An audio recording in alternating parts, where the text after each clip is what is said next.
et nos querelles. Pas de vacances, pas de dimanche, overbooké. Faut qu'il assure, toujours présent à l'appel. Pourtant il aimerait se faire un peu moins prier. Qu'est-ce que j'ai foutu hier soir? Oh la vache.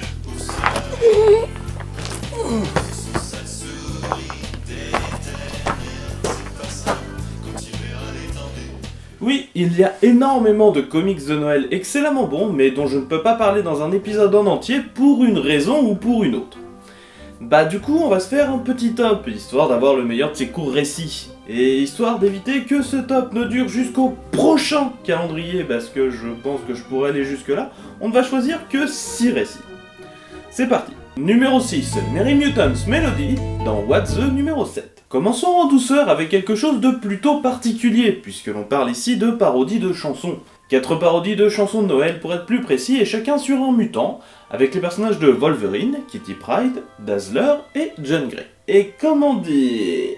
Bah, les parodies de chansons, à part les chanter, ça sert pas à grand chose, hein, ça marche pas super bien en vidéo.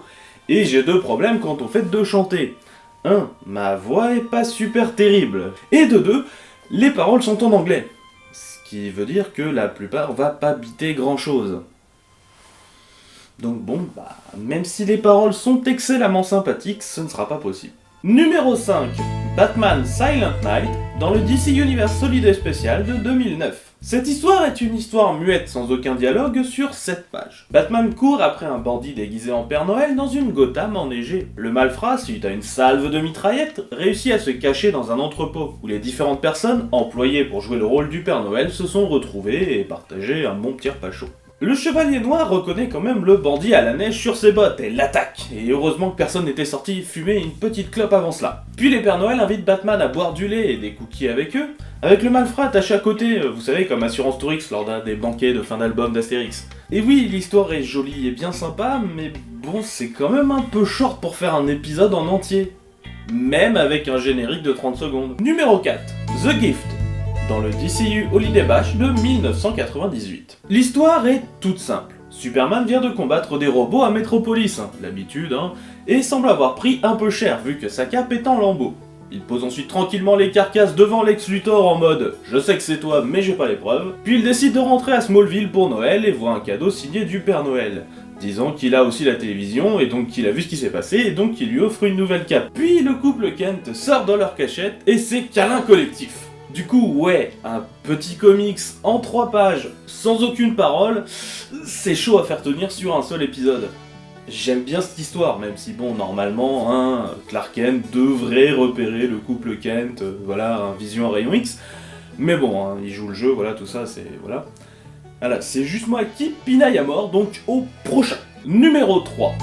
Zones of Silence, dans le Marvel Holiday Special de 1993. Cette histoire, sans parole, nous montre Wolverine dans un combat titanesque contre des forces supérieures en nombre. On le voit sniquer des monstres reptiloïdes, croiser une énorme tête rose, puis se faire attaquer par des soldats, puis par des hélicoptères alors qu'il court sur les murs, se faire défoncer le genou et lutter contre un dragon, puis se faire agripper et presque liquéfier par un canon géant quand on découvre qu'en fait tout cela n'était que l'imagination du gosse qui jouait dans un grand magasin avec un jouet Wolverine en foutant le bordel dans les rayonnages. Et le comic se termine sur le jouet Wolverine qui active ses griffes tout seul. Cette histoire est une très bonne illustration et en plus assez originale. Je veux dire, on a jusqu'ici très peu vu d'histoire avec les jouets finalement.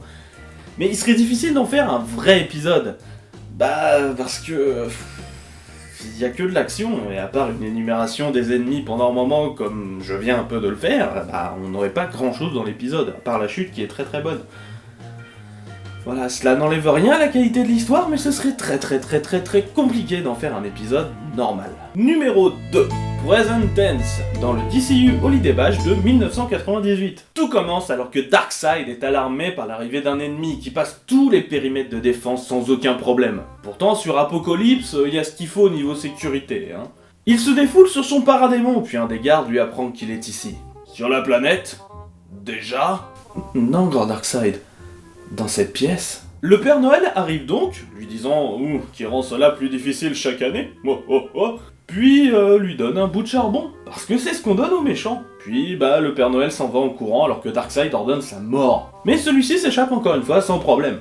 J'adore cette histoire, mais malheureusement elle ne fait que 2 pages. 2 pages alors que chez Marvel on a eu plusieurs comics sur la relation entre Fatalis et le Père Noël.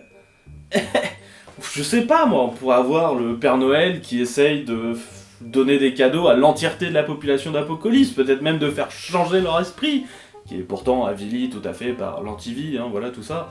Voilà, ou je sais pas moi, un reine qui tombe sur la planète, et puis du coup il faudra aller le chercher avec toutes les machines infernales, les machines de torture et tout, enfin il y a des tonnes d'histoires à faire là-dessus.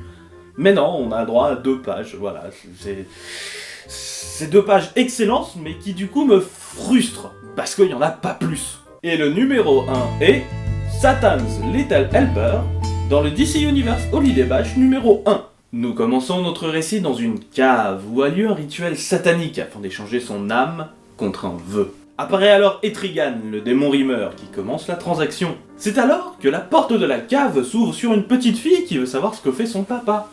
Et puis c'est qui ce monsieur en rouge ? C'est un des assistants du Père Noël, lui répond alors son père.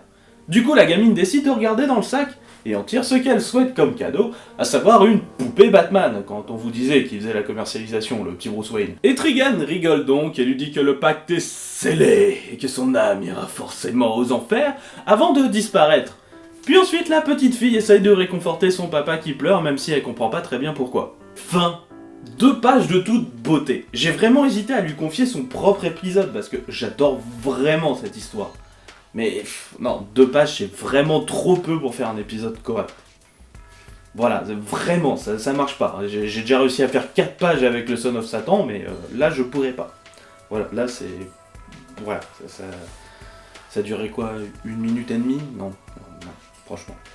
Mais c'est quand même un excellent comics, pour moi c'est l'une des histoires de Noël de type humour noir des plus réussies, et franchement c'est pas rien. Et voilà, c'est la fin de ce mini-top qui sert de friandise avant de clore le calendrier pour cette année. J'espère que vous passez de bonnes fêtes, et on vous souhaite une bonne année. Et moi, je vais chercher un remède contre la gueule de bois, parce que je sais toujours pas ce que j'ai foutu avec le... Bref, voilà. Et rendez-vous en janvier aussi sur cette chaîne, on a quelques petits trucs sympas en réserve.